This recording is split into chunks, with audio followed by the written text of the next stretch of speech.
My husband handed me divorce papers, and my grandmother's funeral. Said he only married me because he thought she was rich. But she wasn't rich, she was a janitor who sold dusty old books nobody wanted. 3 weeks later, I walked into a billionaire's gala, wearing $43 million in diamonds, and destroyed the CEO who stole my husband. Because my poor grandma, she didn't clean buildings. She owned the satellites that run the entire planet, and she left it ALL to me. This is how a pregnant black woman became the most powerful person in Silicon Valley and made everyone who betrayed her pay. My name is Zoraide Hartwell, and this is the day I stopped being invisible. Welcome to the Mr. James Family Channel. I'm Mr. James, and today's story is going to blow your mind. Before we start, hit that like button, subscribe to the channel, and turn on notifications because you don't want to miss what happens next. Trust me, this one's unforgettable. Now let's dive in. The cemetery stretched like a white wound across the Colorado landscape. Zoraide stood alone at the graveside, her breath forming small clouds in the frozen air. 7 months pregnant, she wrapped her arms around her belly, trying to shield her unborn daughter from the bitter cold that seemed to seep into her bones. The priest's words dissolved into the wind. She barely heard them. All she could see was the simple pine casket being lowered into the earth. Grandma Alara, the woman who raised her, the woman who taught her that books were portals and kindness was currency. Gone. Zoraide's tears froze on her cheeks. She wore the only black dress she owned, thin fabric stretched over her swollen stomach. No coat. She'd sold it last month to pay for groceries. Caspian had promised he'd buy her a new one, but that promise, like so many others, had evaporated. She glanced sideways. Her husband stood exactly 5 feet away, checking his phone. His tailored black suit probably cost more than Grandma's entire funeral. He hadn't touched her once today, hadn't held her hand during the service, hadn't put his arm around her shoulders when she sobbed.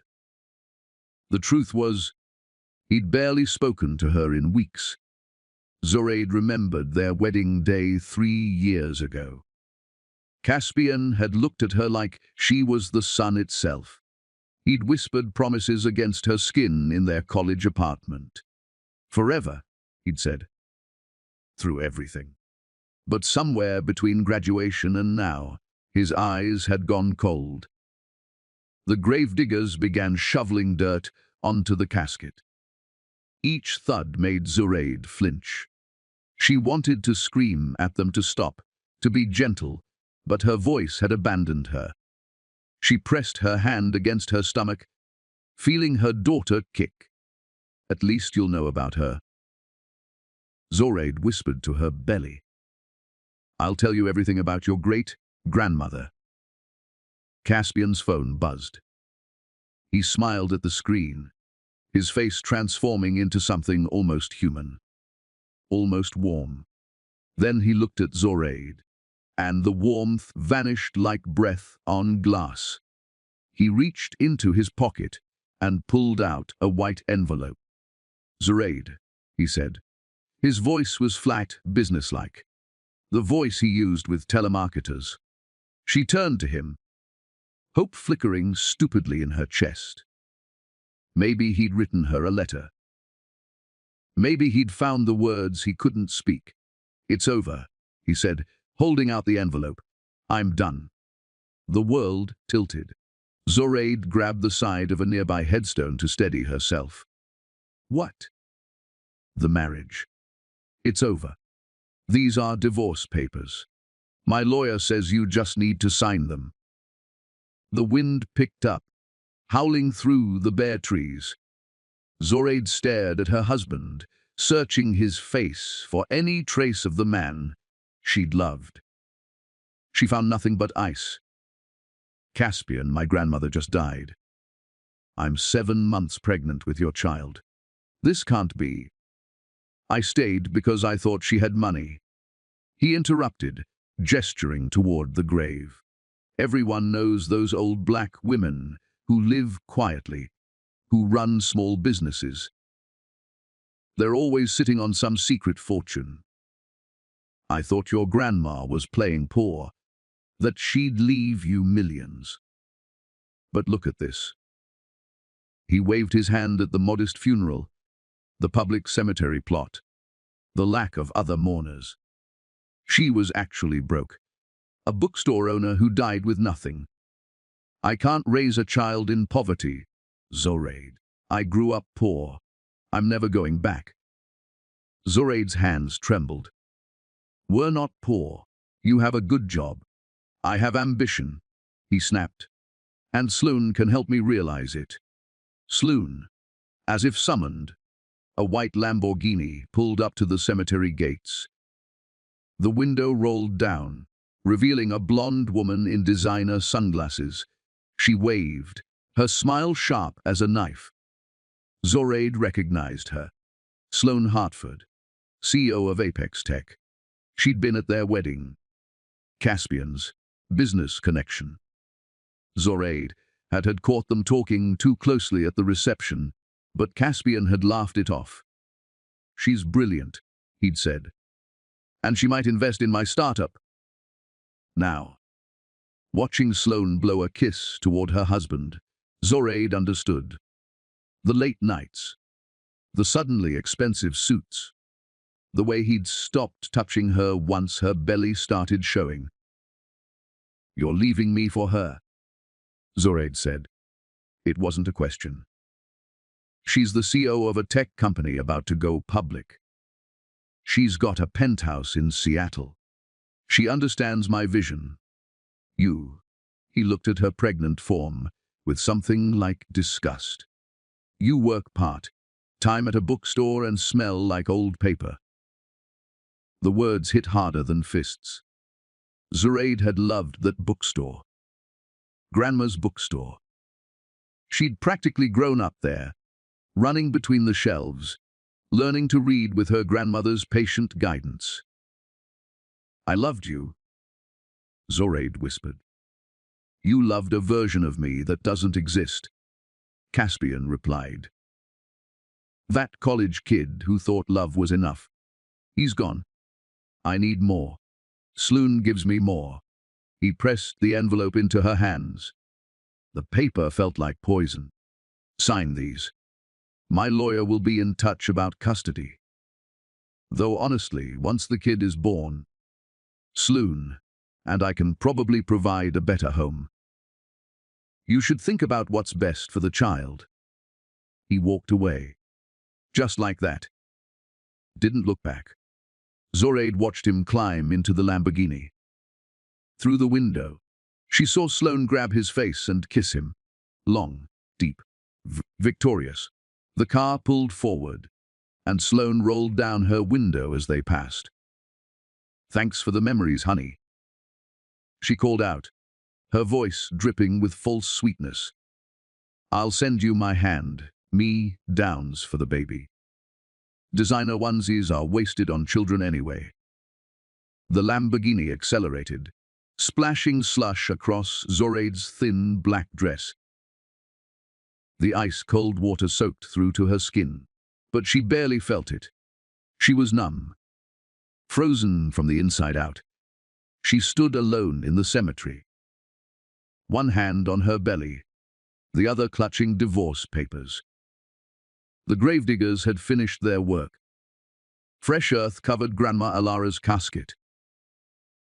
Someone had placed a small wooden marker with her name, Elara Hartwell, 1943-2025. No mention of her accomplishments, no flowery epitaph. Just a name and dates, as if that was all she'd been.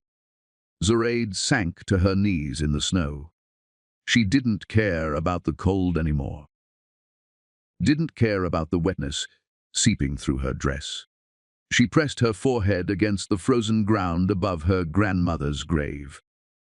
"I don't know what to do," she sobbed. "He's gone. You're gone.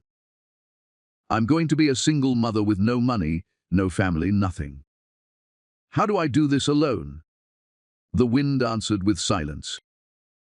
Zoraide stayed there until the cemetery caretaker gently touched her shoulder, telling her they were closing the gates.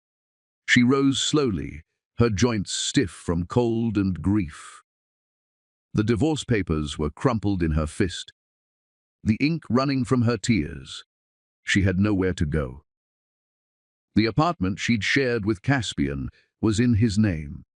Her part-time job at the university bookstore barely covered food. She had maybe $300 in her bank account. And a baby coming in 2 months. The caretaker called her a cab. During the ride back to town, Zoraide stared out at the passing landscape. Everything looked dead, frozen, buried under snow that might never melt. Her phone buzzed. A text from Caspian's lawyer.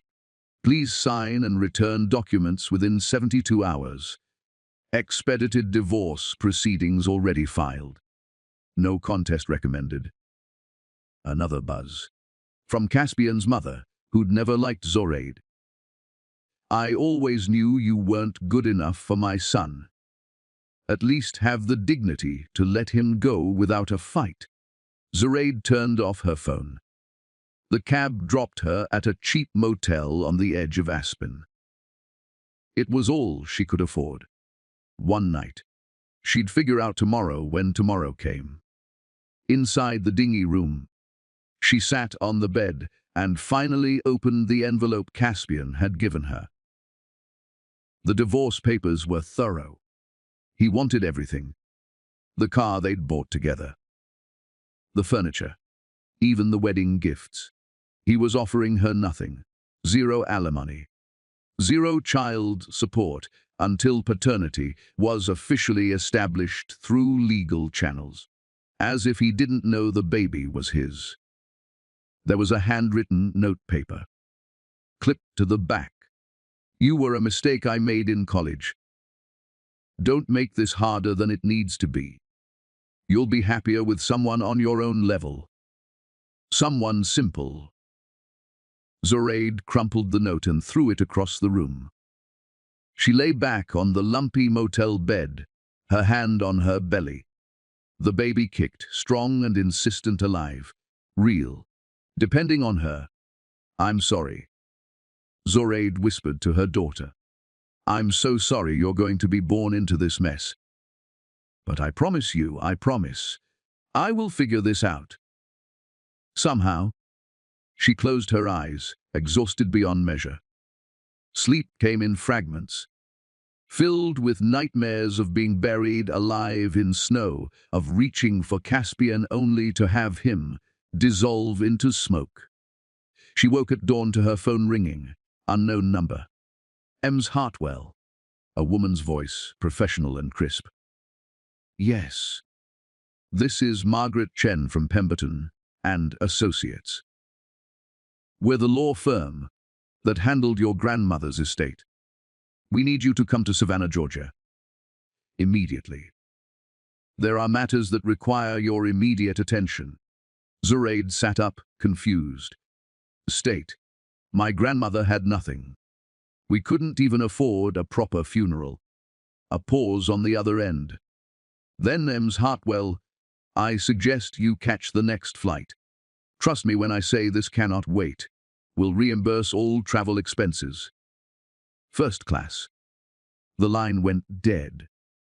Zoraide stared at her phone, her heart pounding. First-class tickets. Reimbursement. What estate could Grandma Alara possibly have? She thought about the bookstore in Savannah, where her grandmother had lived alone for 40 years. A dusty, cramped space filled with books nobody bought anymore. Grandma had always said she stayed open for the love of it, not the money. But maybe there was something Zoraide didn't know. For the first time since the funeral, she felt something other than despair. She felt curious. The flight to Savannah felt like traveling to another world. Zoraide had never flown first class before. The leather seat was softer than any bed she'd slept in. The flight attendant kept asking if she needed anything, eyeing her pregnant belly with concern. Zoraide declined everything. Her stomach was too knotted with questions to accept food. She kept thinking about Margaret Chen's voice on the phone. That certainty, that urgency, as if Grandma Elara had left behind something that mattered. But what? The taxi from the airport drove through Savannah's historic district, past elegant mansions, dripping with Spanish moss. Then the scenery changed. The houses grew smaller, shabbier. Paint peeled from shutters. Gardens turned wild. They pulled up to Grandma's bookstore, on a forgotten corner of the old quarter. The silent library. Read the faded sign above the door. Zoraide had always loved that name. Grandma said libraries should be sanctuaries, places where the noise of the world couldn't reach you. The store looked exactly as Zoraide remembered. Narrow. Dark. Windows so dusty they barely let in light. A hand-painted sign in the window, closed until further notice. Margaret Chen stood waiting by the door. She was a petite Asian woman in an impeccable grey suit, her hair pulled back severely. She looked completely out of place against the crumbling bookstore. "Ems Hartwell," she said, extending her hand. "Thank you for coming so quickly." Zoraide shook her hand, wincing slightly. Her back had been aching since the plane landed. The baby was running out of room, pressing against her ribs. "I don't understand what I'm doing here," Zoraide said. "My grandmother owned a failing bookstore. There can't be much of an estate to settle." Margaret's expression didn't change. "Let's go inside." She produced a key and unlocked the door. The familiar smell hit Zoraide immediately. Old paper, leather bindings, and the lavender sachets Grandma had tucked between the shelves. For a moment, grief overwhelmed her so completely she couldn't breathe. "Take your time," Margaret said gently. Zoraide walked through the narrow aisles, running her fingers along the spines. Philosophy, history, poetry, books nobody wanted anymore in a world of screens and instant gratification. Grandma had refused to sell online, refused to modernize. "People need to hold books," she'd always said. "Need to feel the weight of knowledge in their hands." Stubborn, beautiful. Broke. "Your grandmother purchased this building in 1985, Margaret said, consulting a folder. "Paid cash. 40 years ago. This neighborhood was considered worthless. Now, similar properties are selling for over $2 million. Zoraide turned, shocked. $2 million. The land alone is worth that. But we're not here about the bookstore. Margaret walked to the back of the shop, to what Zoraide had always assumed was a storage closet. We're here about what's beneath it. She opened the closet door. Inside, where Zoraide expected to see boxes and cleaning supplies, there was a staircase leading down into darkness. "I've been in this bookstore 100 times," Zoraide whispered. "That was always locked." "Your grandmother kept many things locked," Margaret replied. She flicked a switch, and lights hummed to life below. "Shall we?" The stairs were steep and narrow. Zoraide held the railing tightly, each step making her back scream in protest. At the bottom was a door, heavy, metal, with a biometric scanner. Margaret pulled out another key and a small envelope. Your grandmother left specific instructions. This door requires both a key and a fingerprint. Your fingerprint, Miss Hartwell. But how? She registered it years ago. When you were still a child. She brought you down here once, though I doubt you remember. You were very young. Zoraid's head spun. She had no memory of this place. No memory of any basement beneath the bookstore. Margaret took Zoraid's hand and pressed her index finger against the scanner. It beeped. Green light. The locks disengaged with a heavy thunk. The door swung open. Zoraid stepped inside and gasped. The room was enormous, stretching far beyond the footprint of the bookstore above.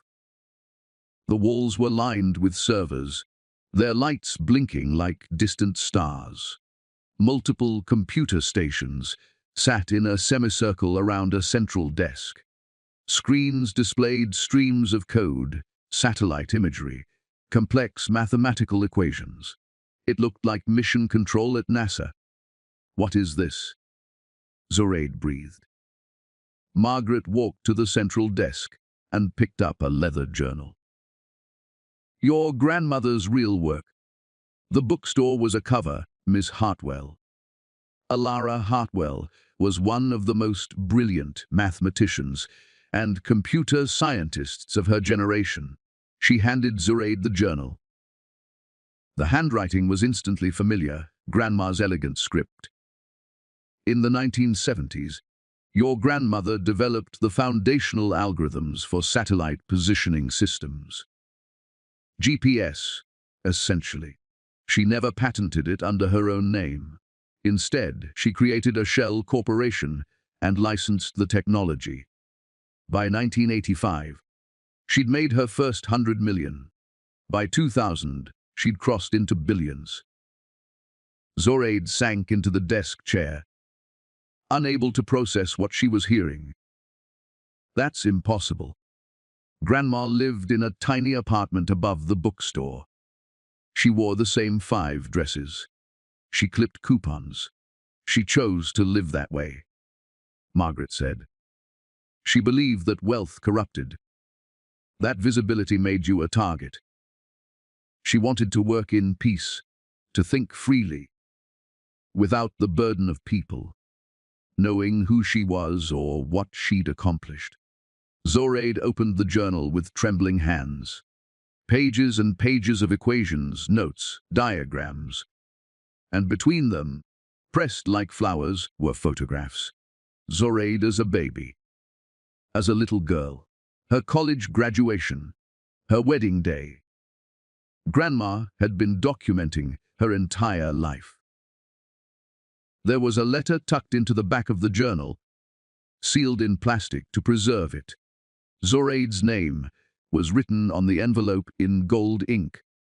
She wanted you to read that here, Margaret said quietly. I'll give you privacy. She left, her heels clicking up the stairs. Zoraid broke the seal and unfolded the letter. Her grandmother's handwriting blurred through her tears before she even read a word. My dearest Zoraid, if you're reading this, I'm gone. I'm sorry I couldn't tell you the truth while I was alive. I'm sorry I let you think I was just a strange old woman who loved books more than money. The truth is, I was terrified. I watched my own mother destroyed by people who wanted her wealth. I saw my sister murdered for her inheritance. I learned early that money makes you prey, so I hid. I built my fortress in silence. I pretended to be poor, irrelevant, invisible, and in that invisibility, I built an empire. The algorithms I created don't just run GPS satellites. They run weather prediction systems, climate monitoring, global communications networks. Almost every piece of technology that orbits our planet uses code I wrote. I own 51% of Apex Technologies. Yes, that Apex. The company currently run by Sloane Hartford. She thinks she's in control, but she's only ever been my employee. I allowed her to believe she'd built something herself because I wanted to see what she'd do with power. The answer, unfortunately, is that she abused it. I've been watching her, Zoraide. I've seen her manipulate stock prices, exploit her workers, steal ideas from her competitors. She's brilliant but corrupt. And now she's taken your husband. I know about Caspian's betrayal. I know he left you at my funeral. I know what they said to you. I've had private investigators monitoring him for the past year. The moment he started the affair, I knew what kind of man he really was. He married you hoping I'd make you rich. He stayed with you hoping I'd die and leave you everything. When he realized I appeared to have nothing, he moved on to someone he thought could give him the life he wanted. He doesn't know that Sloane's entire company belongs to me. To you now. Zoraide, I'm leaving you everything. Not just money, though there's approximately $47 billion in various accounts, properties, and investments. I'm leaving you power, real power, the kind that changes the world. But power is dangerous, especially for a young black woman. They'll try to tear you down. They'll question your competence. They'll claim you inherited what you didn't earn. Let them talk. You are my granddaughter. You have my mind, my strength, my fire. You were reading calculus at age 9. You taught yourself 3 languages by 14. You could have been anything, but you chose literature because you loved it. That's integrity, baby. That's character. Now I need you to choose power. Not for revenge, though that will be sweet, but because women like us deserve to hold the keys to the kingdom. We deserve to sit at tables where we've always been excluded. Go to Seattle. Margaret will arrange everything. Walk into Apex Technologies and claim what's yours. And Zoraide, make them pay.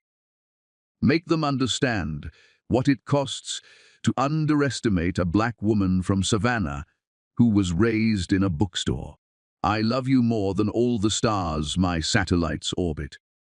Forever yours, Grandma Elora. Zoraide read the letter 3 times, then a 4th. The words refused to feel real. $47 billion. Controlling stake in Apex Technologies. The company Sloane ran. The company Caspian had left her to access. Zoraide started laughing. It began as a small sound, almost a hiccup, then grew into something wild and uncontrollable.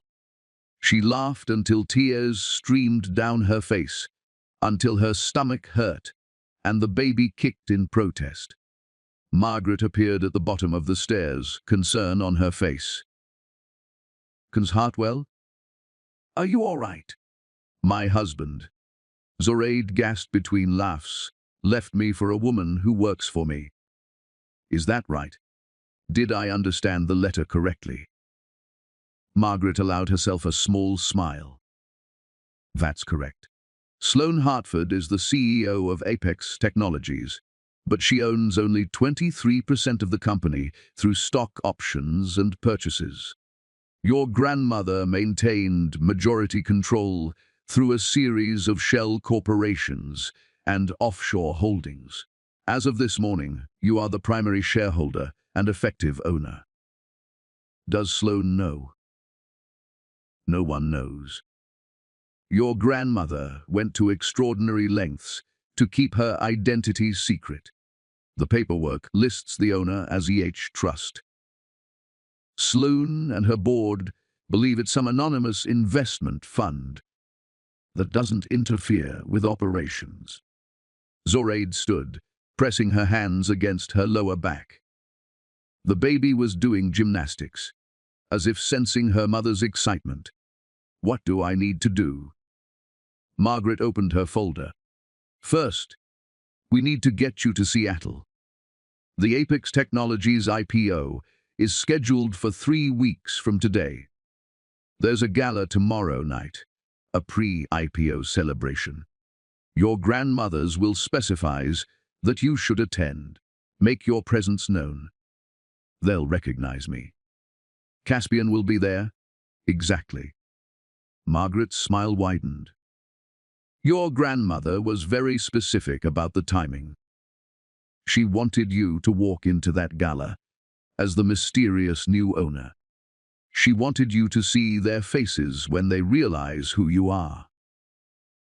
Zoraide touched the journal, running her fingers over her grandmother's careful handwriting. All those years, Grandma had been protecting her, building an empire in secret, waiting for the right moment to pass it on. There's more, Margaret said. She walked to one of the servers and pulled out a flash drive. Your grandmother left you this. Instructions, passwords, access codes to everything. But also something else. Evidence. Evidence of what? Sloan Hartford's financial crimes.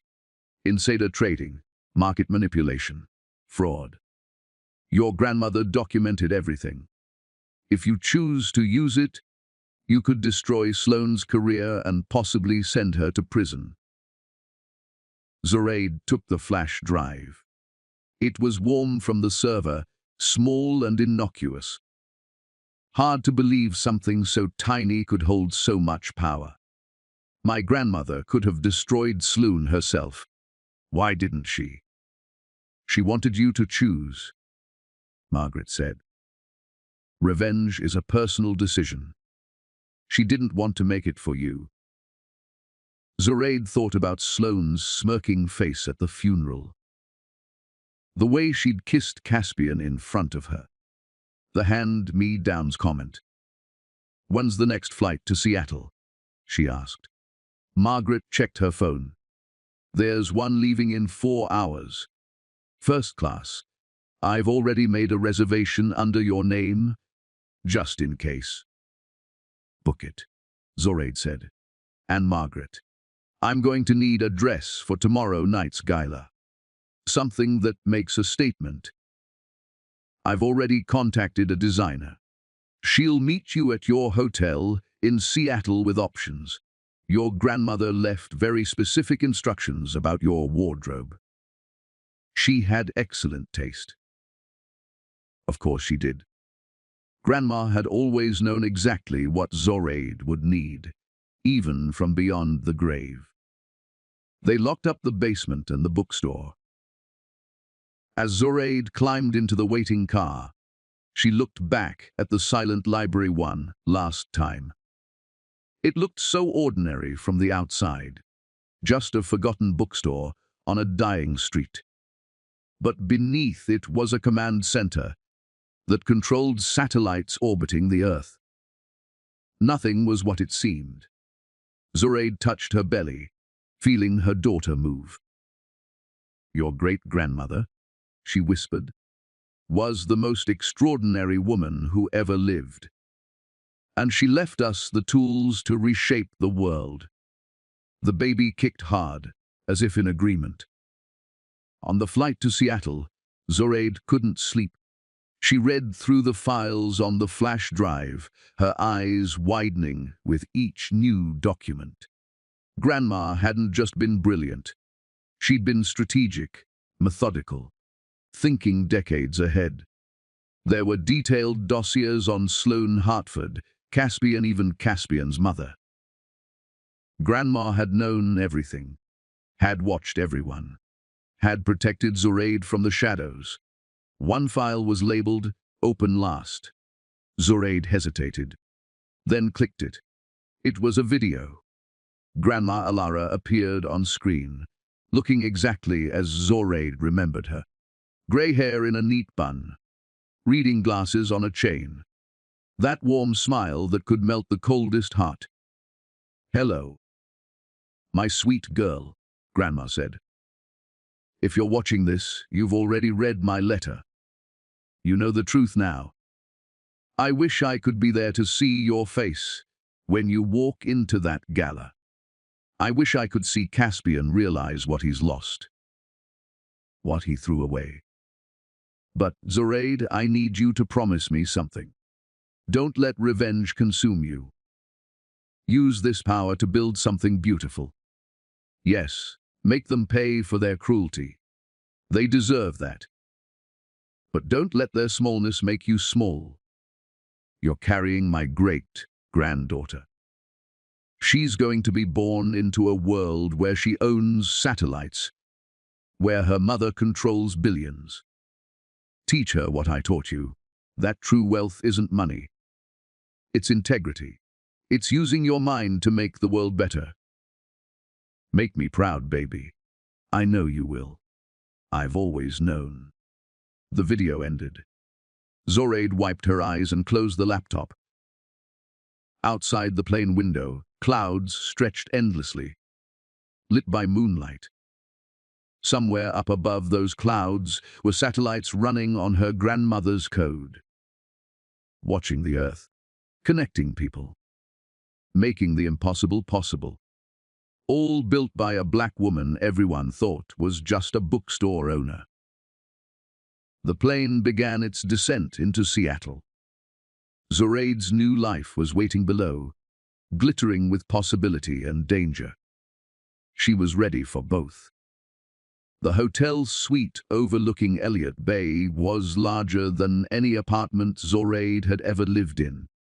Floor-to-ceiling windows framed the Seattle skyline, the Space Needle piercing the gray sky like a promise. Margaret had checked her in under a false name. Ms. Hartwell would remain invisible for just a few more hours. Zoraide stood at the window, her hand pressed against the cold glass. Somewhere in this city, Caspian was probably getting ready for tonight's gala.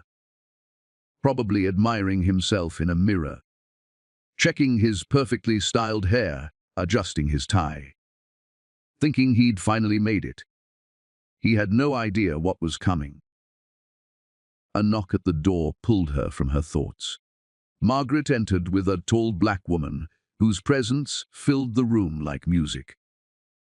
She had to be in her 60s, but she moved with the grace of a dancer. Her silver hair was styled in intricate braids, wrapped into a crown. She wore a deep purple suit that looked like it cost more than a car. Zoraide Hartwell, the woman said, her voice rich and warm. I've been waiting 30 years to meet you. Zoraide blinked in confusion. I'm sorry. No, baby. But I knew your grandmother. My name is Josephine Reeves. Back in 1975. Alara and I were the only two black women in our MIT engineering program. Everyone expected us to fail. We both graduated top of our class. She smiled, but there was sadness in it. I went into aerospace, made good money, had a good career. Alara went into hiding and changed the world. I always wondered which of us chose right. She set down several garment bags on the couch. Alara contacted me 6 months ago. Said you'd need me. Said you'd need armor for a battle. I don't understand. Josephine unzipped the first bag. Inside was a gown that made Zoraide's breath catch. Deep emerald silk that seemed to glow with its own light. Cut perfectly to accommodate her pregnant belly, while still looking elegant, powerful. When a black woman walks into a room full of white people who think they own everything. Josephine said quietly, she can't just look good. She has to look untouchable. This dress will do that. She unzipped the second bag. Inside was a necklace that made the dress look ordinary by comparison. Diamonds and emeralds arranged in an intricate pattern that caught the light and threw it back like weapons. The heart of Savannah, Josephine said. Alara designed it herself. Had it made in Switzerland. Never wore it once. She was saving it for you. For this night. It's worth approximately $43 million. Zoraide couldn't speak.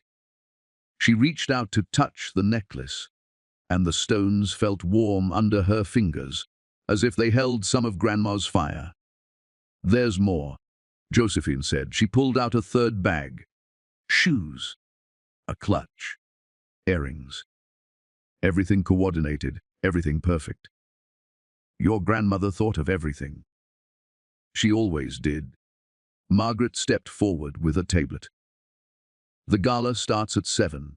I've arranged for a car to take you at 6:45. You'll arrive fashionably late. Make an entrance. Who do I say I am? Zoraide asked. The truth, Margaret replied. You're Zoraide Hartwell, sole heir to the Alara estate and majority shareholder of Apex Technologies. If anyone questions you, refer them to me. I'll be there, positioned near the exits. She smiled coldly. Just in case anyone needs to be escorted out. Josephine helped Zoraide into the dress. The silk slid over her skin like water. The cut was perfect, accentuating her pregnancy rather than hiding it. She looked powerful, regal, pregnant and magnificent. Your grandmother wanted the world to see you exactly like this, Josephine said, fastening the necklace around Zoraide's throat. The weight of it was substantial, grounding, carrying the next generation while claiming what's yours. There's no shame in being pregnant, despite what men like your husband might think. It's strength, creation, power. Zoraide looked at herself in the mirror and barely recognized the woman staring back. This wasn't the girl Caspian had left crying in a cemetery. This was someone else entirely. Someone dangerous. One more thing, Josephine said. She handed Zoraide a small earpiece. Margaret will be on the other end. If you need anything, information, support, an exit, just tap it twice. Margaret checked her watch. It's time. The car was a black Mercedes, so new it still had the factory smell.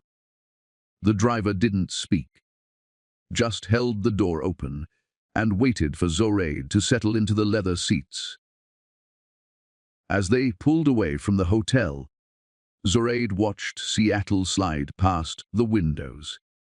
She'd never been to this city before. Never imagined she'd be here like this, dressed in millions of dollars of jewelry, about to walk into a room and destroy the people who destroyed her. Her phone buzzed. A text from an unknown number. Don't do this. Whatever you're planning, it's not worth it. You're better than revenge. See, Caspian. Somehow, he'd gotten word she was in Seattle. Maybe someone had seen her arrive. Maybe he'd put 2 and 2 together. She deleted the message without responding. Another text, this one from Caspian's mother. You're embarrassing yourself. Showing up pregnant and alone to an event where you're not wanted. Have some dignity. Delete. A third message from Sloane's personal number. Security has been notified about a potential disturbance. Whatever you're trying to prove, you'll be removed immediately. Stay home, little girl. Zoraide smiled and turned off her phone. The gala was being held at the Columbia Tower, the tallest building in Seattle. The top floor had been transformed into a glittering wonderland of ice sculptures, champagne fountains, and Seattle's wealthiest elite. Zoraide's car pulled up to the red carpet at exactly 7:15. Camera flashes were already going off, photographers capturing the arrival of tech billionaires and venture capitalists. The driver opened her door. Zoraide took a breath, placed her hand on her belly, and stepped out. The cameras went insane. She heard the whispers immediately. Who is that? Ah, is that dress Givenchy? Look at those diamonds, are those real? Ah, is she famous? Zoraide walked slowly up the red carpet, her head high. The emerald dress caught the lights, making her look like she was wearing liquid fire. The heart of Savannah blazed at her throat. A reporter shoved a microphone toward her. "Excuse me, miss, who are you wearing?" "Josephine Reeves," Zoraide said clearly. "A black woman designer who deserves more recognition." She kept walking. At the entrance, security stopped her. A large white man in an ill-fitting suit held up his hand. "Name?" "Zoraide Hartwell." He checked his tablet, frowning. "You're not on the list." "Check again," Margaret's voice said in her earpiece. "I'm approaching from your left." Margaret appeared, her own dress simple but elegant, a folio under her arm. She handed the security guard a document. "Ms. Hartwell is the primary shareholder of Apex Technologies," Margaret said calmly.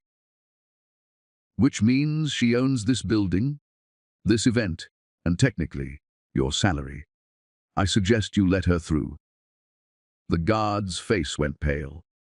He stammered an apology and stepped aside. Zoraide walked into the gala. The room was enormous, all glass walls and glittering lights. A string quartet played in one corner. Waiters circulated with champagne and hors d'oeuvres. Seattle's power players clustered in small groups, making deals and trading secrets. And there, in the center of it all, was Sloane Hartford. She wore white, of course she did. A tight dress that showed off her figure, her blonde hair in perfect waves. She was laughing at something a gray-haired man was saying. Her hand on his arm. Next to her, looking uncomfortable in a tuxedo, was Caspian. He saw Zoraide first. His champagne glass actually slipped from his fingers, shattering on the marble floor. The sound cut through the music and conversation. People turned to look. Sloane followed his gaze. Her laugh died on her lips. For a long moment, nobody moved. The room held its breath. Then Zoraide smiled. Not a friendly smile. A smile that showed teeth. She walked toward them, each step deliberate. The crowd parted automatically, people pulling back, as if she carried an electric charge. The diamonds at her throat caught the light with each movement, throwing rainbow prisms across the walls. "Caspian," she said when she reached him. Her voice was steady. "Come, you look well. Marriage to Sloane must agree with you." "Oh wait, you're not married yet, are you?" "The divorce papers haven't been finalized." "Which means you're still my husband." His mouth opened and closed. No sound came out. Sloane recovered first. She stepped forward, her eyes narrow with fury. "What are you doing here?" "Security." "I wouldn't," Zoraide said softly. "You might not like what happens when they try to remove the person who actually owns this company." "What are you talking about?" Sloane's voice was shrill now. People were definitely watching. Phones were coming out. "You're nobody. A pregnant bookstore clerk who couldn't keep her husband interested. Is that what Caspian told you?" Zoraide turned to her husband. Ex-husband, whatever he was now. "Did you tell her about my grandmother? About how you stayed with me hoping she'd die rich?" Caspian's face was red. "Zoraide, please. You're making a scene." "I'm making a scene." Zoraide laughed, and it echoed through the suddenly quiet room. "You left me at my grandmother's funeral." You splashed slush on me from your mistress's car, and I'm making a scene. A man in an expensive suit approached. He was older, maybe 60, with silver hair and cold eyes. Ms. Hartford, is there a problem? Should I call security? Yes, Sloane snapped. This woman is Zoraide Hartwell. Margaret interrupted, appearing at Zoraide's elbow. She handed the man a document. Majority shareholder and effective owner of Apex Technologies. And you are. The man's face went slack. Richard Pembroke. I'm on the board of directors. Not for much longer, Margaret said pleasantly. Ms. Hartwell is planning significant restructuring. I assume you'll receive notification in the morning. Richard looked at the document, then at Zoraide, then at Sloane. Is this true? Sloane grabbed the paper from his hands. Her eyes scanned it rapidly, her face going from red to white to green. This is impossible. The majority shareholder is EH Trust. Some anonymous. Alara Hartwell Trust, Zoraide said. My grandmother. She founded this company 40 years ago. She held 51% ownership through various shell corporations. As of her death 3 weeks ago, that ownership transferred to me. I have the documentation, the lawyers, everything. The room exploded with noise. Everyone was talking at once. Phones were definitely out now, people frantically texting and calling. Sloane's hands were shaking. You're lying. This is some kind of scam. The IPO is scheduled for 3 weeks from now. Zoraide continued, her voice cutting through the chaos. But it won't happen. I'm pulling Apex from the public offering. We'll remain private. Under my control. You can't do that! Sloane shrieked. I've worked for 10 years to build this company. You worked for 10 years managing my grandmother's company. Zoraide corrected. You were an employee. A well-paid one, but still just an employee. And now you're fired. Sloane lunged forward, but Margaret stepped between them. I wouldn't, Miss Hartford. Assault is a crime. And you're already in enough legal trouble. What are you talking about? Margaret pulled out another document. Insider trading. Market manipulation. Securities fraud. Ms. Hartwell's grandmother documented every illegal transaction you've made over the past 5 years. The SEC will receive this evidence tomorrow morning. Unless, of course, you'd like to resign quietly. Sign over your shares. Disappear. Sloane looked like she might vomit. This is blackmail. This is justice, Zoraide said. You can't steal from people for years and expect no consequences. You can't take other people's husbands and expect no consequences. She turned to Caspian, who looked like he wanted to melt into the floor. Did she tell you she owns Apex? Did she promise you'd be rich when the company went public? He didn't answer. Didn't need to. His face said everything. She doesn't own anything, Zoraide said. She never did. And now she never will. Which means you left me for nothing. Absolutely nothing. I hope it was worth it. Caspian reached for her arm. Zoraide, please. I made a mistake. I didn't know. You didn't know I was rich, Zoraide finished. That's what you mean. You didn't know my grandmother was a billionaire. You thought she was poor, so you left me. But if you'd known, you would have stayed. Because you never loved me. You loved what you thought I could give you. That's not true. Don't lie, Zoraide said quietly. Not now. You don't get to lie to me anymore. She turned to address the room. Everyone was staring at her, transfixed. My name is Zoraide Hartwell. she said, her voice clear and strong.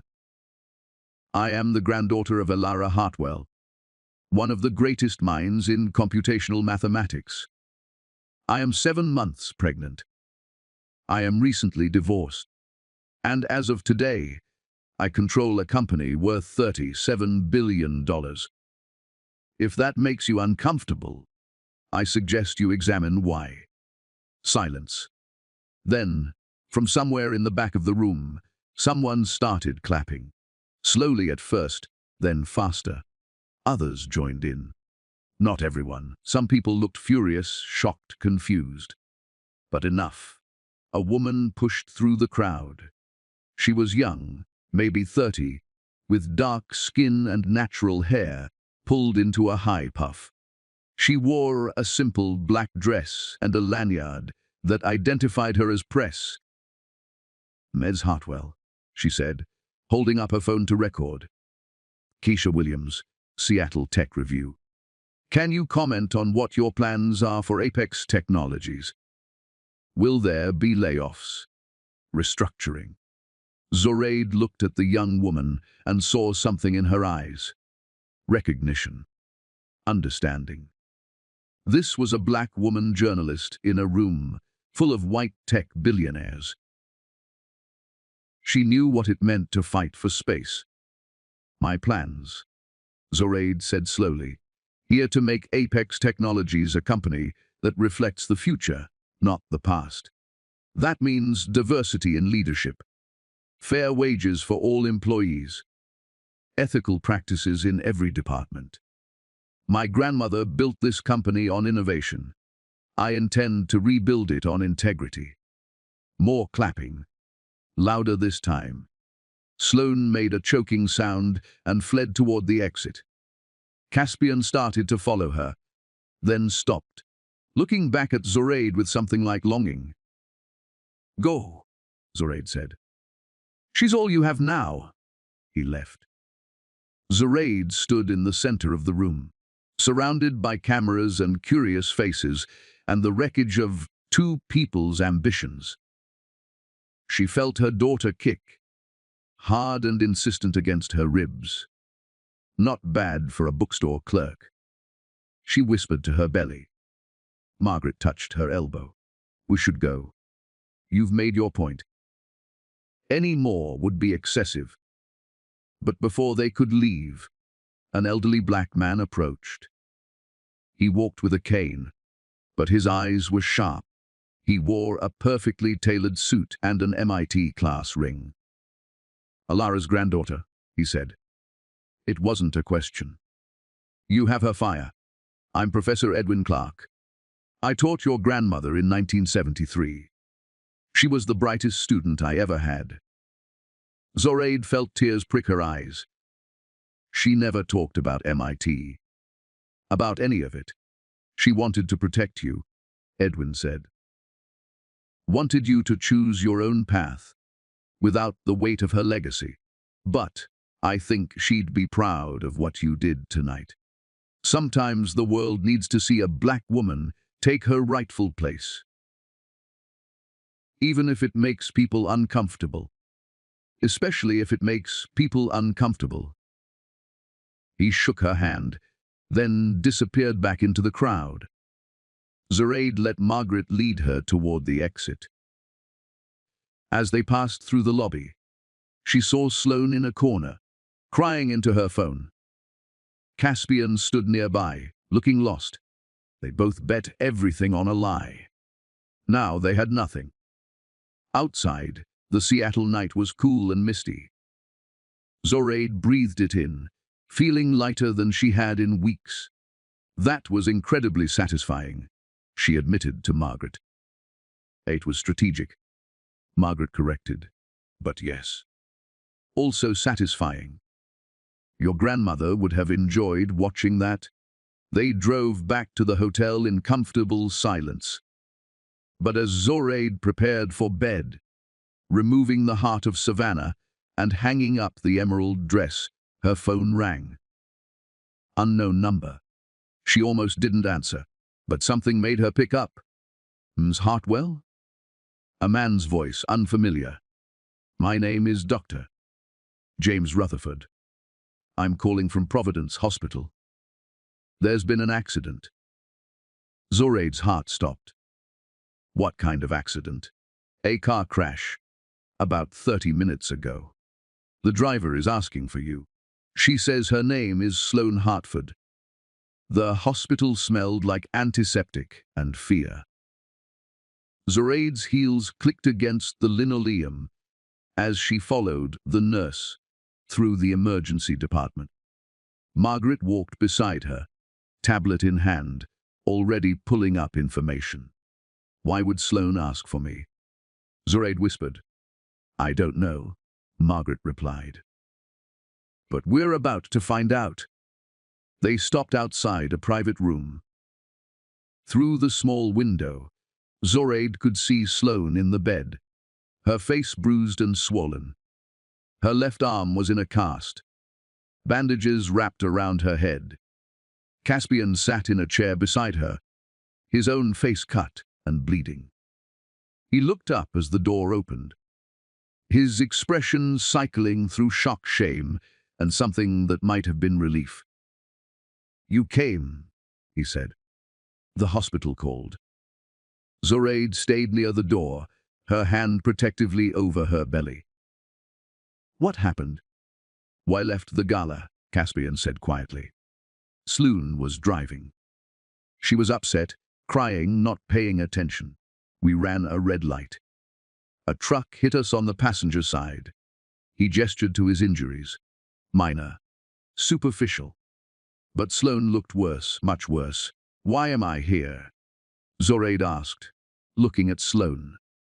Sloane's eyes fluttered open. Even battered and broken, there was still defiance in them. But also something else. Something that looked like desperation.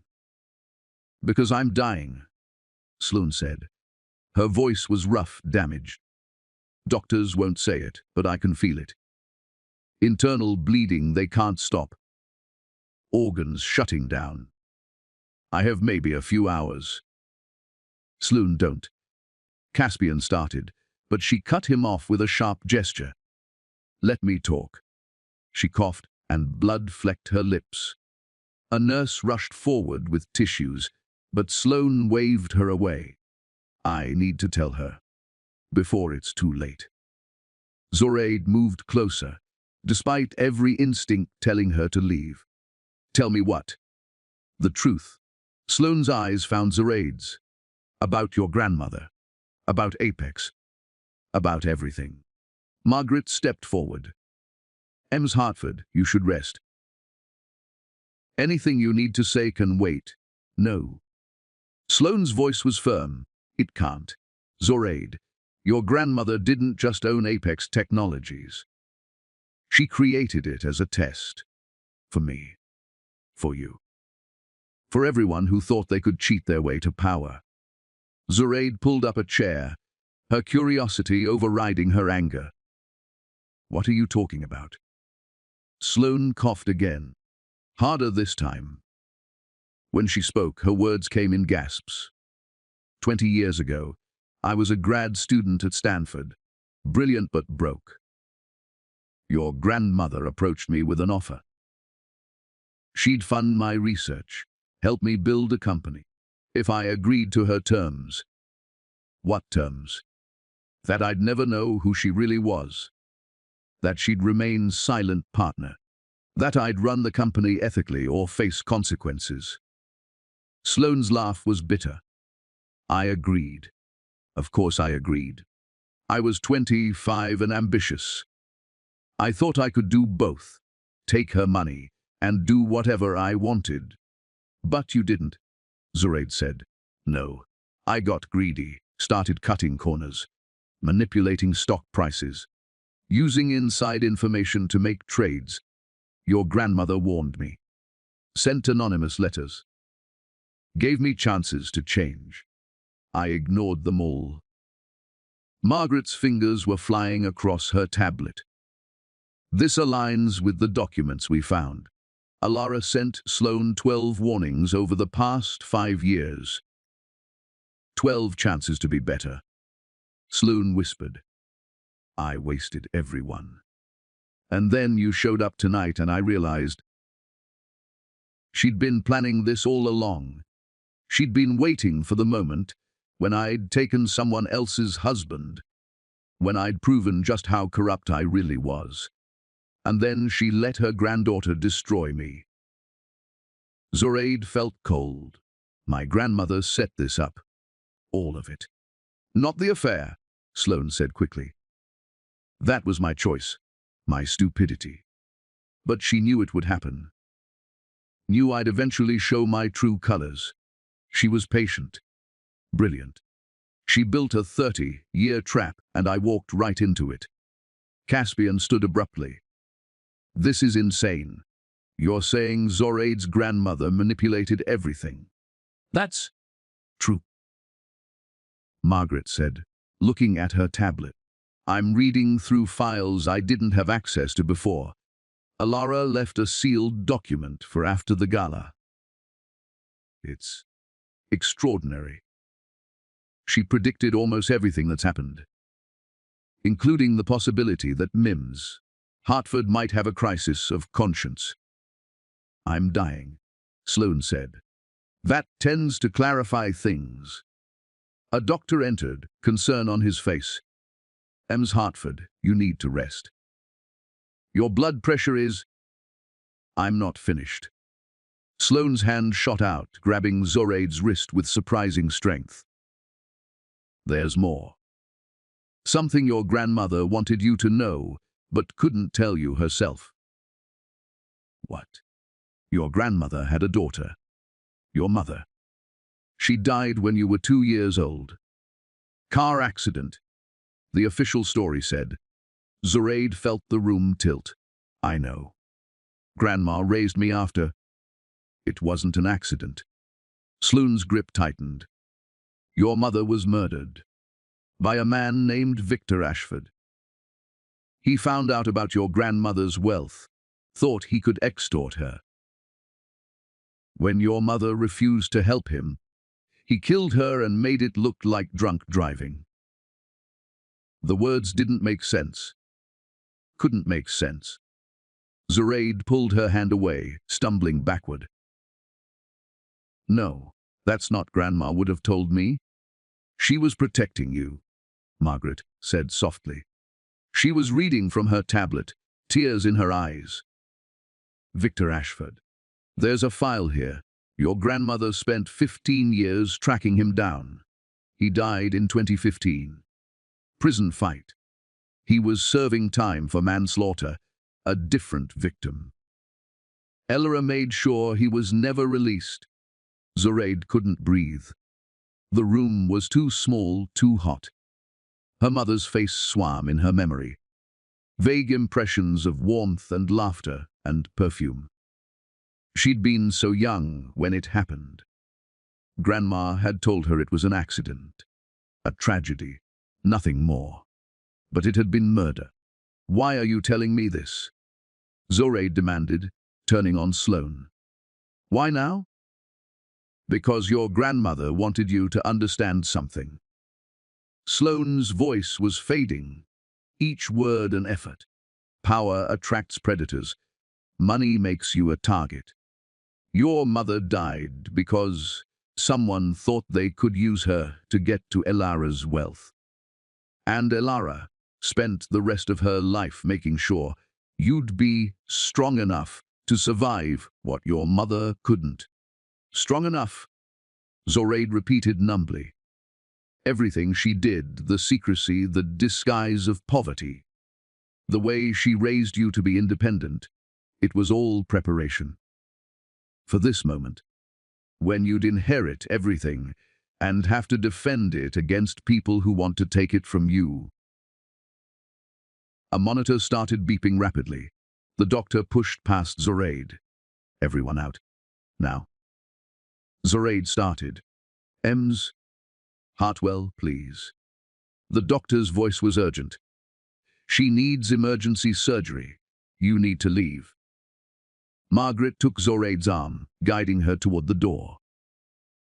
But Sloane's voice stopped them. Zoraide. She was barely audible now. For Caspian. For everything. Your grandmother was right about me. I was corrupt. Selfish. But you're better than that. Don't let revenge make you like me. Then nurses were flooding the room. Machines were being wheeled in, and Zoraide was being pushed into the hallway. She stood outside the closed door, trembling. Caspian emerged a moment later, looking lost. Did you know? Zoraide asked him. About my mother? No, I swear. Sloane never. He ran his hands through his hair. I don't know what to believe anymore. Believe this, Zoraide said, her voice hard. You chose her. You chose wrong.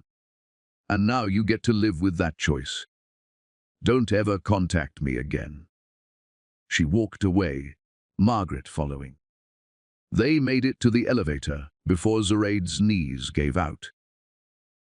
Margaret caught her, supporting her weight. I need to see the files, Zoraide said. Everything about my mother. Everything Grandma knew. Not tonight, Margaret said gently. Tonight you need to rest. For the baby. As if summoned by the words, pain lanced through Zoraide's stomach, sharp. Sudden, she gasped, doubling over. Zoraide, something's wrong. Another pain, worse than the first. The baby. Margaret's eyes widened. She hit the elevator button frantically, then the emergency call button. I need a doctor. She's pregnant and in distress. Everything happened very fast after that. A wheelchair appeared. Zoraide was rushed to the maternity ward. Monitors were attached. A young doctor with kind eyes examined her while asking rapid-fire questions. How far along are you? 30 weeks. Any complications during pregnancy? No, I've been healthy, everything's been fine. Another contraction. Not as painful as the first, but concerning. The doctor frowned at the monitor. Your blood pressure is extremely elevated. Have you been under stress recently? Margaret made a sound that might have been a laugh or a sob. You could say that. Zoraide managed. We need to monitor you for at least 12 hours, the doctor said. If your blood pressure doesn't come down, we may need to induce labor early. The baby's lungs are developed enough to survive, but we'd prefer to wait if possible. I can't have the baby now, Zoraide protested. I have a company to run. You have to stay alive, the doctor interrupted. That's your only job right now. Let me worry about the baby. You worry about staying calm. Staying calm. As if that was possible when her entire world had been turned inside out in the span of 6 hours. They moved her to a private room. Margaret made calls, rearranging meetings, cancelling appointments. Josephine appeared an hour later with comfortable clothes and Zoraide's laptop. I heard what happened, Josephine said, sitting on the edge of the bed. Both at the gala and with Sloane. How are you holding up? I don't know, Zoraide admitted. Everything is too much.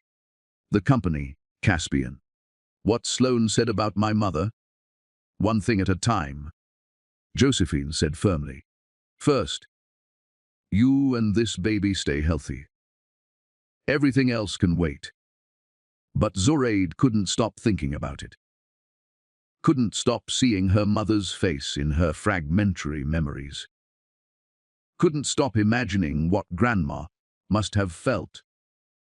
Losing her daughter to violence while protecting her granddaughter from the truth.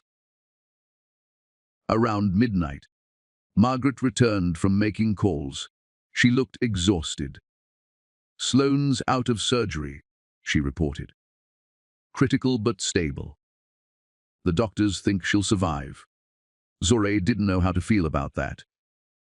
Relief. Disappointment. Nothing. There's more, Margaret continued. News of tonight's gala has gone viral.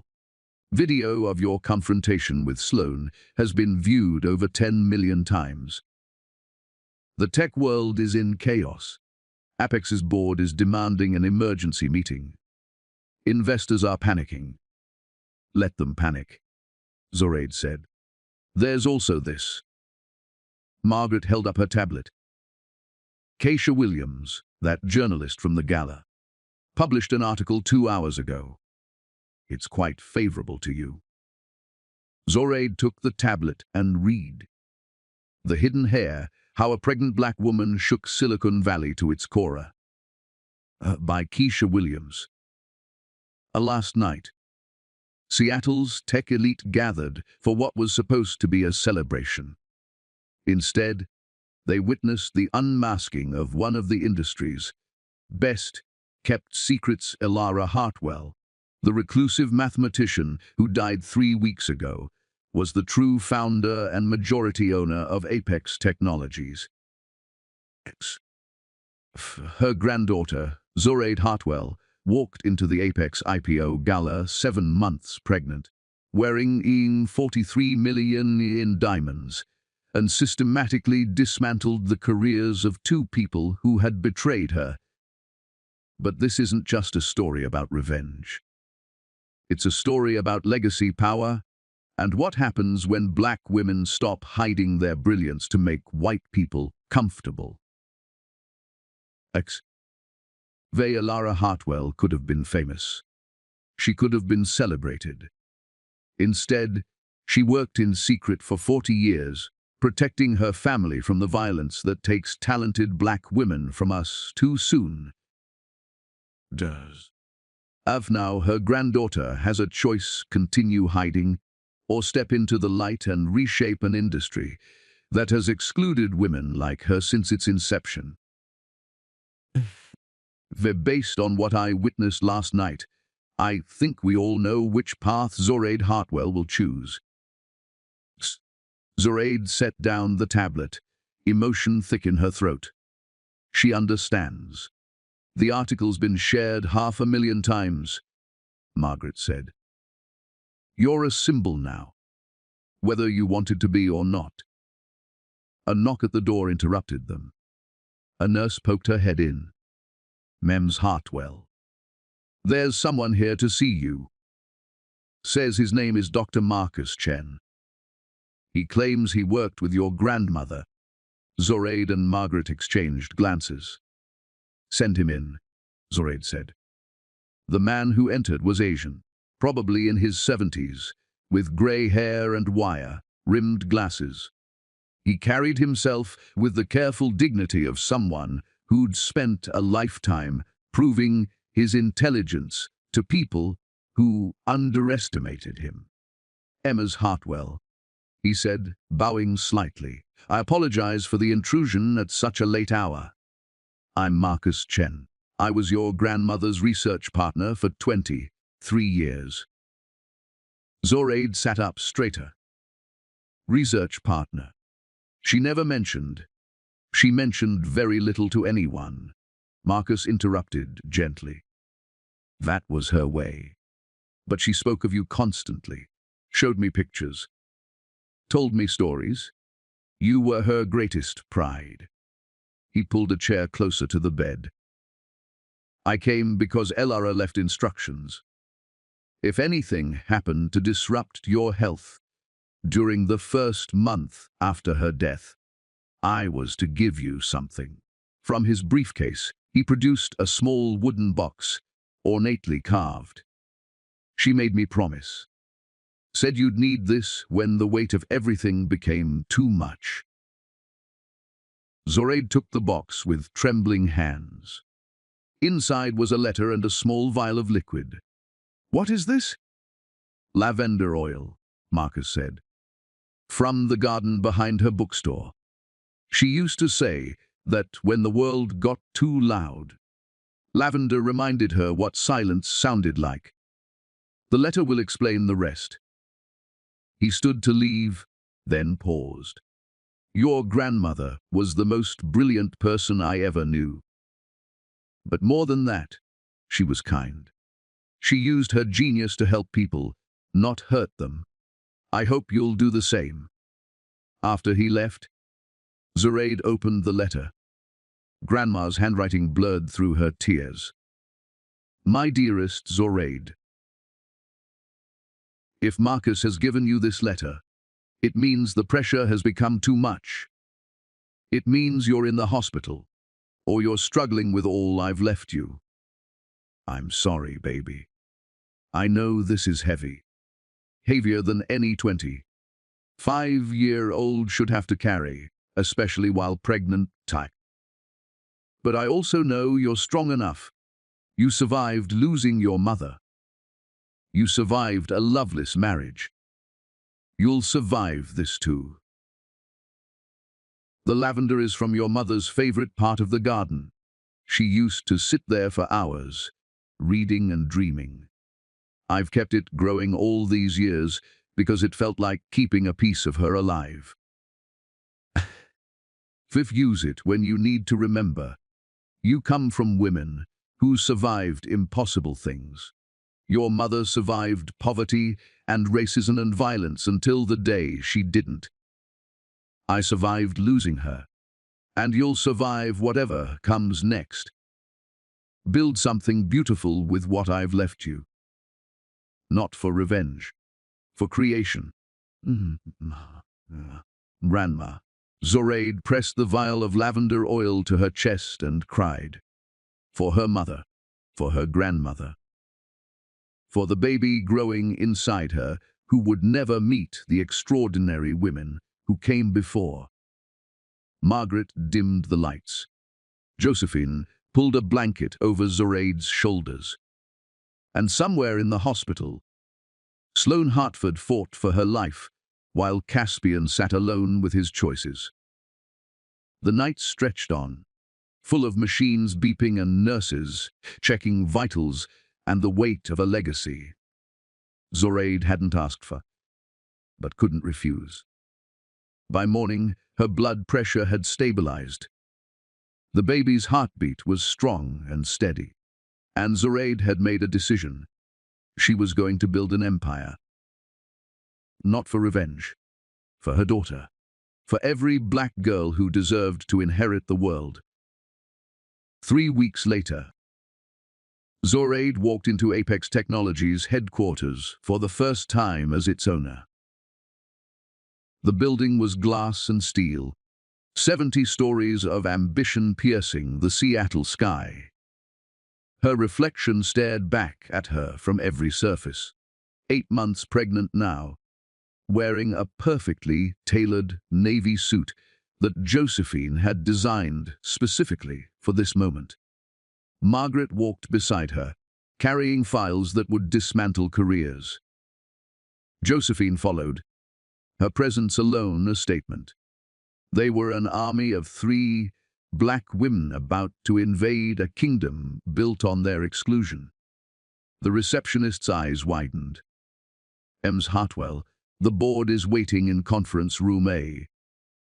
But I should warn you, they're not happy about. I don't pay them to be happy." Zoraide interrupted. "I pay them to be competent. We'll see if they've earned their salaries." The elevator ride to the executive floor felt endless. Zoraide pressed her hand against her belly, feeling her daughter kick. Strong, insistent, like she was saying, "Go get them, mama." The conference room doors opened to reveal 12 men and 2 women sitting around a massive table. All white except for one man who looked vaguely Hispanic. All over 50 except for one woman who couldn't be more than 40. This was Apex's leadership, the people who'd grown rich on Grandma's innovations, while never knowing her name. Richard Pembroke sat at the head of the table, his expression sour. "Ms. Hartwell, we were beginning to think you wouldn't show." "I'm 2 minutes early," Zoraide replied, checking her watch. which is 2 minutes more respect this board has shown me since my grandmother's death. She took the seat at the opposite end of the table. Margaret and Josephine flanked her like queens guarding their princess. "Let's be clear about something," Richard said, his voice dripping with condescension. "Your grandmother may have been a silent investor, but this company was built by the people in this room. We've made Apex what it is today. We're not going to let some girl with an inheritance destroy decades of work." Zoraide smiled. "Girl, I'm a woman. A pregnant woman who owns 51% of your company. But please, continue explaining my irrelevance. It's entertaining." One of the women, Judith something, CFO according to her nameplate, leaned forward. "Ms. Hartwell, we understand you're emotional right now. Pregnancy hormones, grief over your grandmother, the situation with your husband, ex-husband," Zoraide corrected coldly. "And if you ever attribute my business decisions to hormones again, you'll be updating your LinkedIn profile." By lunch, Judith's mouth snapped shut. Margaret stood, distributing folders to each board member. "What you're looking at are performance reviews compiled by Ms. Elara Hartwell over the past 15 years. She may have been silent, but she was watching. Every decision, every quarterly report, every ethics violation you thought she wouldn't notice." The room went silent as people opened their folders. Faces paled, someone swore softly. "Richard," Zoraide said, looking directly at him. "In 2019, you approved a contract with a supplier known for using child labor because their bid was 3% lower than competitors. My grandmother flagged this. You ignored her concerns. That was never proven. It's proven in the documents in front of you, with your signature, your approval." Zoraide turned to another man, David Chen. "You've been sexually harassing your assistant for 2 years. She's filed 4 complaints with HR. All mysteriously disappeared. My grandmother kept copies." David's face turned purple. "This is a witch hunt." "No," Josephine said, speaking for the first time.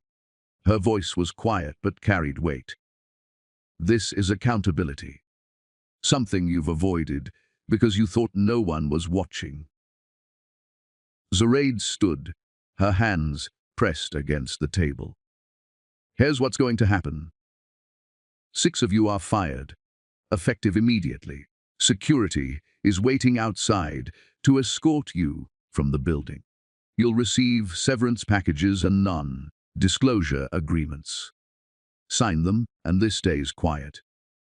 Fight them, and every piece of evidence in those folders goes public." "You can't do this!" Richard shouted. Standing so quickly his chair fell backward. "I can do whatever I want," Zoraide replied. "I own this company. You work for me, worked for me." Past tense. The doors opened. Security guards entered, professional and efficient. They stood behind 6 specific chairs, the 6 board members whose folders were thickest with evidence. Richard looked around wildly, searching for allies. But the remaining board members wouldn't meet his eyes. They were too busy calculating their own survival. "This is illegal!" Richard tried one last time. Margaret pulled out her phone, showing him a screen. "I have the SEC on speed dial. Would you like me to share these documents with them instead? I'm sure they'd be fascinated by your insider trading activities in 2022. Richard grabbed his folder and stormed out, the security guard following. One by one, the others left. David was crying. Judith looked like she might faint. When the room cleared, Zoraide addressed the remaining 8 board members. Anyone else want to test me? Silence. Good. Now let's talk about the future of this company. She pulled up a presentation on the screen. Apex Technologies is going to lead the industry in ethical AI development. We're going to pay our employees living wages. We're going to prioritize diversity in hiring and promotion. We're going to use our patents to help developing nations access technology they couldn't otherwise afford. That will destroy our profit margins, someone protested weakly. No, Zoraide said. It will make us better. My grandmother didn't spend 40 years building this company so you could squeeze every penny from it at the expense of human dignity. We're going to prove that profit and ethics aren't mutually exclusive. The presentation continued for an hour. By the end, some board members looked intrigued. Others looked terrified. All of them understood. Apex Technologies under Zoraide Hartwell would be nothing like Apex under Sloan Hartford. As the meeting concluded, the youngest board member, a woman named Patricia who'd stayed silent until now, approached Zoraide. "Thank you," she whispered.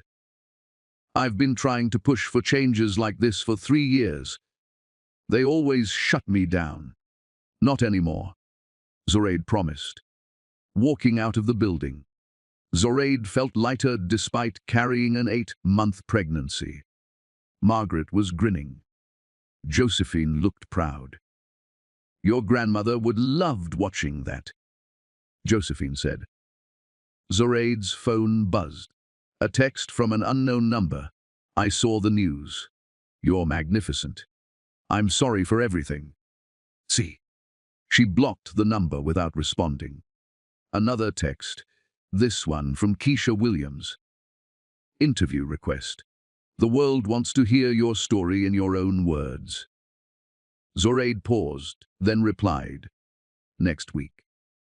After my daughter is born.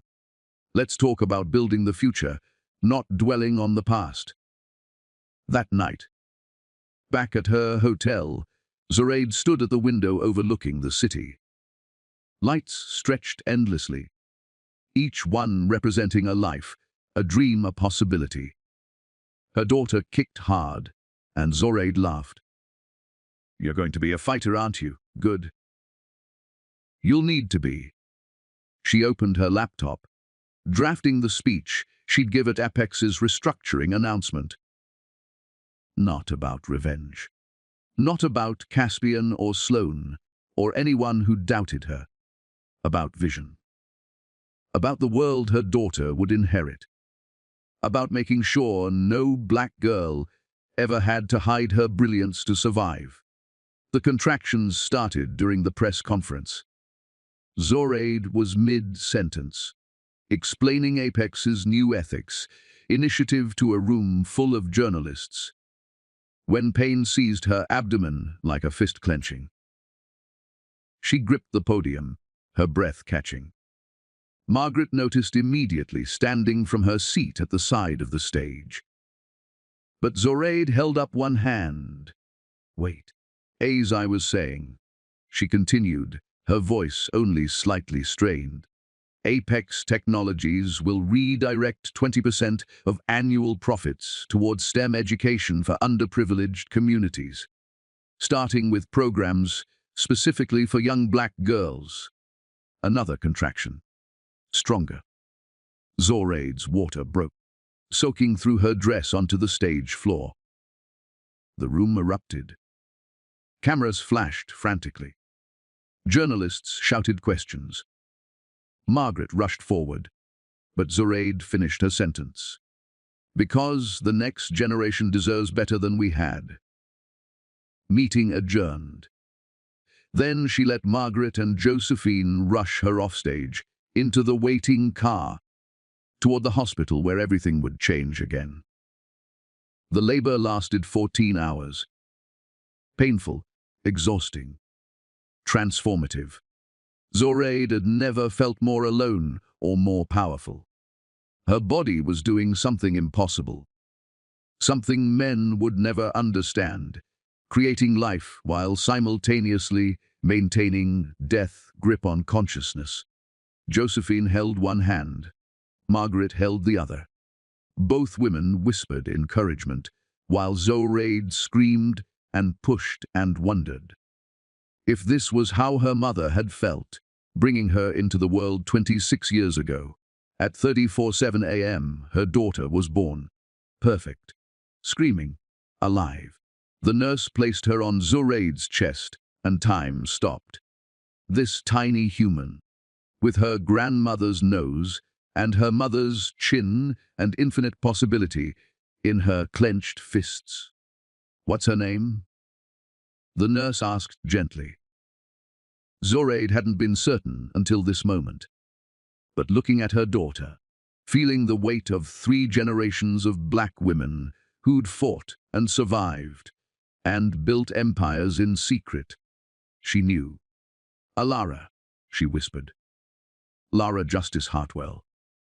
The baby quieted at the sound of her name, her dark eyes opening to study her mother's face with surprising focus. "Your great-grandmother would have loved you," Zoraide told her daughter. "Would have taught you mathematics and poetry, and how to hide your brilliance until the exact right moment to unleash it." Josephine was crying. Margaret was trying not to. Even the nurse looked moved. They moved Zoraide to a private recovery room. She dozed fitfully, waking every time the baby made a sound. Each time, a nurse assured her everything was fine. This was normal, this was motherhood. This was the beginning. At dawn, there was a knock at the door. Zoraide expected another nurse, but instead, Professor Edwin Clark entered, the elderly man from the gala. He carried a small wrapped box. "I hope I'm not intruding," he said. "I heard about the birth. I wanted to bring something your grandmother left in my care." He handed her the box. Inside was a first-edition copy of Wrinkle in Time by Madeleine L. Ingle, signed by the author. A note was tucked inside. "For Zoraide's daughter, whoever she becomes, may she always know that the universe is hers to explore. Alara. She gave this to me 6 months ago." Edwin explained. "Said she had a feeling that you'd have a girl, that the world would need her." Zoraide held the book to her chest, overwhelmed. Even in death, Grandma was still protecting them, still planning, still loving from beyond the grave. "Thank you," she managed. Edwin smiled and left quietly. The day passed in a blur of feedings and visitors, and phone calls from lawyers, updating her on Apex business. The company's stock had soared after news of her press conference and her dramatic exit into labor. Social media was calling her everything from the most powerful woman in tech to the Black Queen we've been waiting for. Zoraide ignored it all. Right now, the only power that mattered was the tiny human sleeping in her arms. But at 8 p.m., there was another knock. This time, the visitor made Zoraide's blood run cold. Caspian stood in the doorway, holding flowers. He looked terrible, thinner than she remembered. Dark circles under his eyes, expensive suit hanging loose on his frame. "What are you doing here?" Zoraide demanded. "I heard about the baby, about Alara." His voice cracked on their daughter's name. "Please, Zoraide, let me see her. Just once. Get out. She's my daughter too." "No." Zoraide's voice was ice. "You gave up that right when you left me at my grandmother's funeral, when you chose Sloane and her money over your family. I made a mistake." Caspian pleaded, stepping into the room. The biggest mistake of my life. But I'm still her father. Legally, I have rights. Margaret appeared behind him like an avenging angel, 2 security guards flanking her. Actually, you don't. Hartwell filed paperwork terminating your parental rights yesterday. You signed away custody in the divorce agreement. Remember, in exchange for walking away with no debt. Caspian's face went white. That's not... I didn't understand what I was signing. You signed it in front of 3 lawyers. Margaret continued coolly.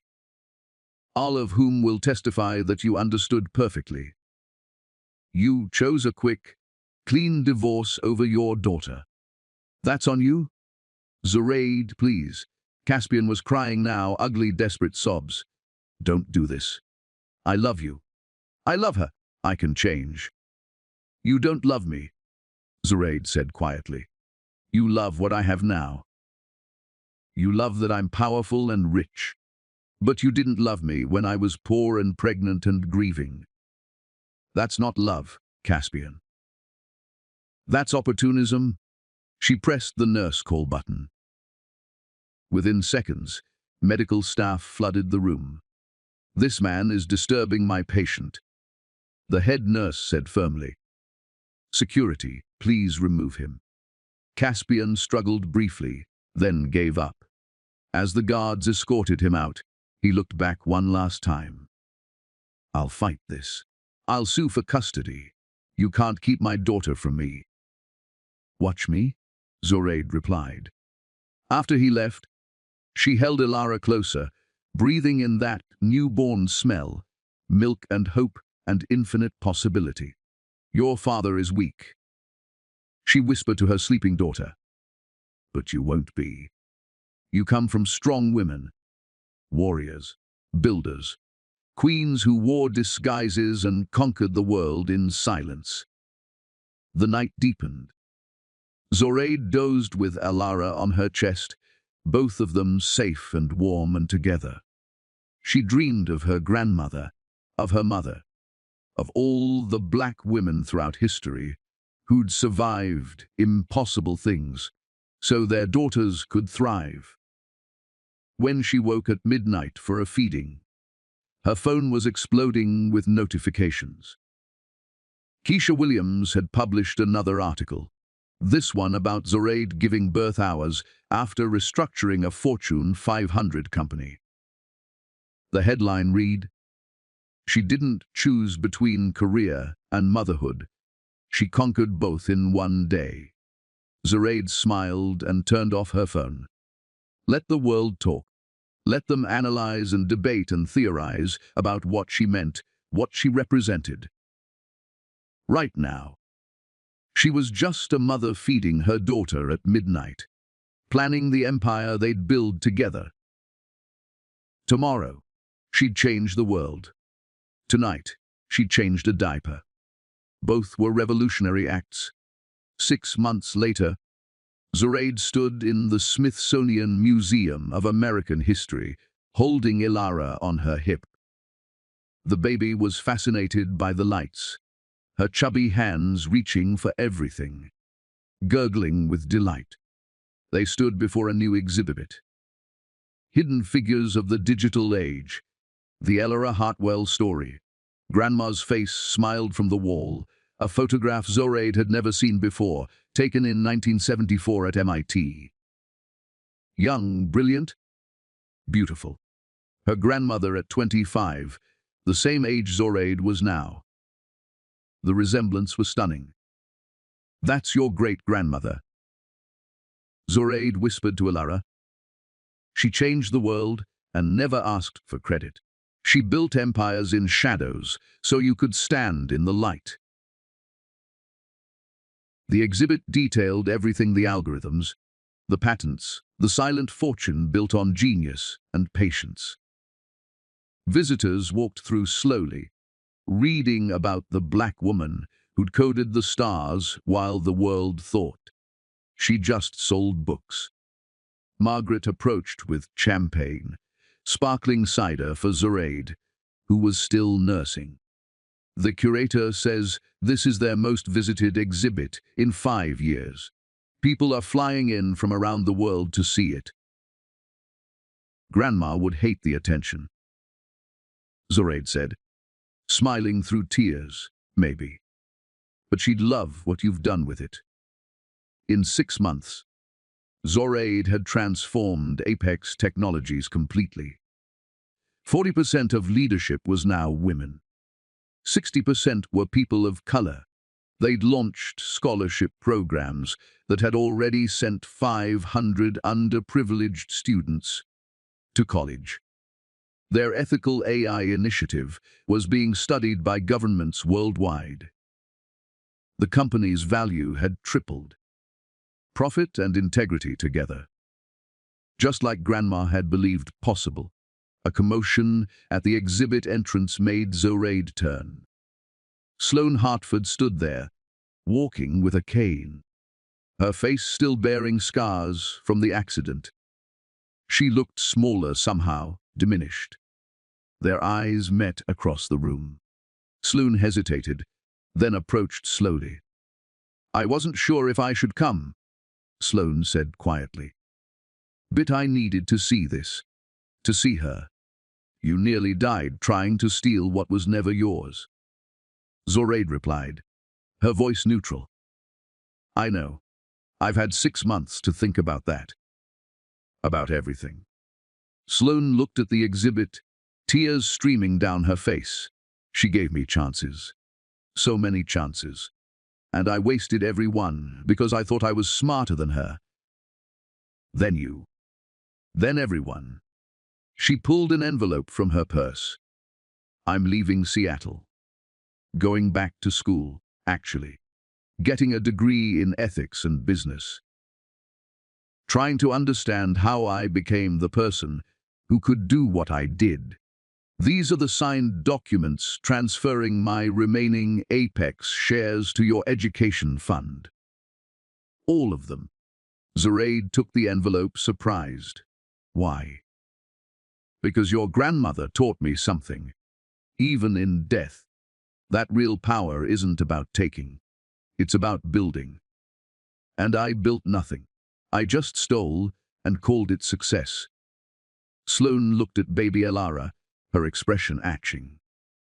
"Teach her better than I was taught. Teach her that brilliance without integrity is just clever cruelty." She turned to leave, then paused. "I wrote to Caspian. Told him to stop the custody fight. Told him what you already know. He doesn't deserve to be her father. Some men don't deserve the women who love them." Sloane walked away, her cane tapping against the marble floor.